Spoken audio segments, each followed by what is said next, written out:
ভাড়া বাসায় যেখানে আমি থাকি মোহাম্মদপুর আদাবরে, সেখান থেকে আমাকে রাত্রেবেলা পরিচয়হীনভাবে উঠিয়ে নিয়ে যায়। 3 ফিট লম্বা হবে মেবি লাঠিগুলো। তারা একের পর এক অ্যালোপ্যাথারি আমাকে বিভিন্নভাবে মারতে থাকে। আমার হাত বেঁধে রাখা ছিল, মারতে মারতে যখন আমি একেবারে পড়ে যাই তখন আমাকে ওপরে দাঁড় করায় আবার দুপাশ থেকে ঘাড়ের ওপর ধরে টানা দিয়ে রেখে আবার মারতে থাকে। পরে যখন একেবারে আমি নিস্তেজ হয়ে যাই আর আমাকে দাঁড়ায় রাখতে পারে নাই, তখন আমাকে ফ্লোরে শুয়ে আমার পিঠের ওপর উঠে মারতে থাকে। সবচেয়ে ভয়ানক ব্যাপার হচ্ছে সবসময় মাথায় পিস্তল ধরতো যে তোকে কিন্তু ক্রস ফায়ার করে দিব, মেরে ফেলবো। দেশে যখন আন্দোলন একেবারে তুঙ্গে, তখন সারা বাংলাদেশের পাবলিক বিশ্ববিদ্যালয়গুলো বন্ধ হয়ে যায়। তখন বেসরকারি বিশ্ববিদ্যালয়ের সাধারণ শিক্ষার্থীরা মিলিয়ে আমরা 18ই জুলাই মাঠে সর্বোচ্চ অবস্থান নিই এবং যার পরিপ্রেক্ষিতে আমি মিরপুর 10-এর জোনে ছিলাম এবং মিরপুর 10-এ টানা 7 দিন আমি ওখানেই আন্দোলন করি। বিশেষ করে 18ই জুলাই এবং 19শে জুলাই সেখানে আমি নেতৃত্ব দিই আন্দোলনের, যার ফলে আমার মোটামুটি অনেক ছবি ভিডিও বিভিন্নভাবে ভাইরাল হয়ে যায়। প্রশাসনের লোক আমাকে খুঁজতে থাকে। আমার ফোন বন্ধ ছিল, 27শে জুলাই আমার ফোনটা অন করি এবং 27শে জুলাই রাতেই আমাকে নাম্বার ট্র্যাক করে তারা আমার ভাড়া বাসায় যেখানে আমি থাকি মোহাম্মদপুর আদাবরে, সেখান থেকে আমাকে রাত্রেবেলা পরিচয়হীনভাবে উঠিয়ে নিয়ে যায় এবং উঠানোর সময় আমাকে বিভিন্নভাবে গালিগালাজ এবং মারধর করে। তারপর তারা আমাকে বাসার নিচে নিয়ে গাড়িতে উঠায় এবং কালো টুপি পরিয়ে ফেলে। তারপর কোথায় নিয়ে যাচ্ছে আমি আর জানি না।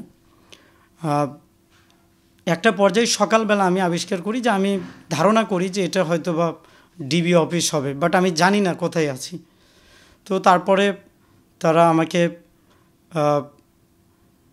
ডিসির রুমে নিয়ে যায় ডেকে এবং ডিসি হুমায়ুন কবির, জাবেদ ইকবাল, প্রীতম এসি এবং এডিসি অ্যাডমিন সহ ডিবি হারুনের নেতৃত্বে তারা আমার সাথে কথা বলার চেষ্টা করে। ডিবি হারুন প্রথমে আমার পরিচয় জানে যে আমার দেশের বাড়ি বগুড়া বাগবাড়িতে, সুতরাং বলে যে ওর সাথে তারেক রহমানের ভালো সম্পর্ক থাকতে পারে, অনেক ইনফরমেশন ওর কাছে থাকতে পারে, সুতরাং ওকে ভালোভাবে ধরো এবং উনি নির্দেশনাই দিয়ে যায় যে ওনাকে ব্যাপকভাবে টর্চার করলে ওর থেকে অনেক ইনফরমেশন পাওয়া যাবে।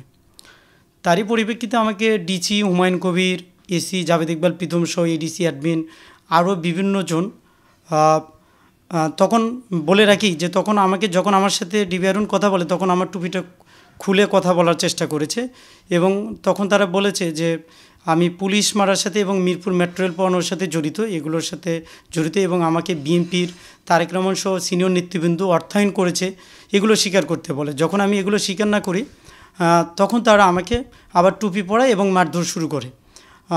3 ফিট লম্বা হবে মেবি লাঠিগুলো।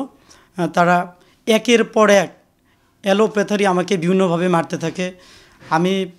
আমার হাত বেঁধে রাখা ছিল, মারতে মারতে যখন আমি একেবারে পড়ে যাই তখন আমাকে ওপরে দাঁড় করায় আবার দুপাশ থেকে ঘাড়ের ওপর ধরে টানা দিয়ে রেখে আবার মারতে থাকে।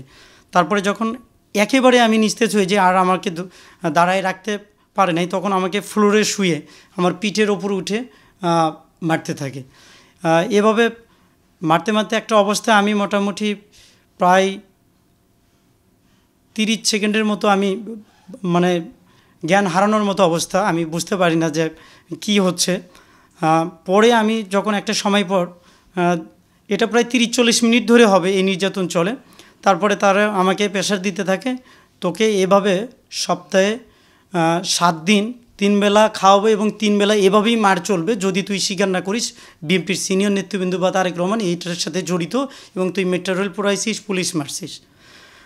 তারপর এভাবে প্রথম দিন নানাভাবে নির্যাতন চলতে থাকে। এরপরে তারা প্ল্যান করে আমাকে রাত্রেবেলা নিয়ে যে আমি যেন বিএনপির নেতা বিভিন্ন আমাদের ছাত্র দলের সিনিয়র নেতাদেরকে আমি বাসায় নিয়ে যাই, গ্রেপ্তার করে দিই। তারপরে আবার দ্বিতীয় দিন আমাকে টানা 11 ঘন্টা আমার উপর মানসিক টর্চার এবং শারীরিক টর্চার চলে। তারা আমাকে পিস্তল মাথায় ঠেকিয়ে বলে তোকে এখানে ক্রস ফায়ার দিব, মেরে ফেলবো, তুই স্বীকার করে দে যে তুই মেট্রো রেল পুরাইছিস, এর সাথে তোর বিএনপির নেতারা জড়িত। এভাবে তারা আমাকে পিঠে কিল, ঘুষি, লাঠি দিয়ে মার, পিস্তল দিয়ে মার এবং সবচেয়ে ভয়ানক ব্যাপার হচ্ছে সবসময় মাথায় পিস্তল ধরতো যে তোকে কিন্তু ক্রস ফায়ার করে দিব, মেরে ফেলবো। এভাবে দ্বিতীয় দিন টানা 11 ঘন্টা চলতে থাকে। এর ভিতরে আমার মোবাইল থেকে নাম্বার নিয়ে বিভিন্ন নাম্বার ট্র্যাক করে এগুলো করতে থাকে। এবং তৃতীয় দিনেও তারা যেটা করে যে আমার থেকে 6 বার ভিডিও রেকর্ড করে নেয় যে এই যে পুলিশ মারা এবং হচ্ছে মেট্রো রেল পোড়ানোর দায়গুলো নিতে হবে এবং বিএনপির কোন কোন নেতা জড়িত এগুলো আমাকে বলতে হবে। তো এই ভিডিওগুলো 6 বার নেয়, বিভিন্নভাবে করতে থাকে। একটা পর তৃতীয় দিনে যেটা হয়েছে যে প্রথম দিন আমার ওপর নির্যাতন এবং দ্বিতীয় দিন নির্যাতনের পর তৃতীয় দিন আমি আর কথা বলার মতো অবস্থা আমার শরীরে ছিল না, বা দাঁড়ানো বসার মতো অবস্থায় আমার শরীরে ছিল না। যার কারণে তৃতীয় দিন একটা পর্যায়ে যে তারা বাধ্য হয়ে হয়তো আমার শারীরিক কন্ডিশনে হয়তো বা তারা আমাকে আর বাইরে নেয় নাই, তখন তারা আমাকে আবার ওই ছোট্ট রুমটাতে আমাকে রাখে। তারপরে চতুর্থ দিনে তারা আমাকে প্লেস করে কোর্টের মাধ্যমে আমাকে কেরানীগঞ্জের জেলে পাঠায়।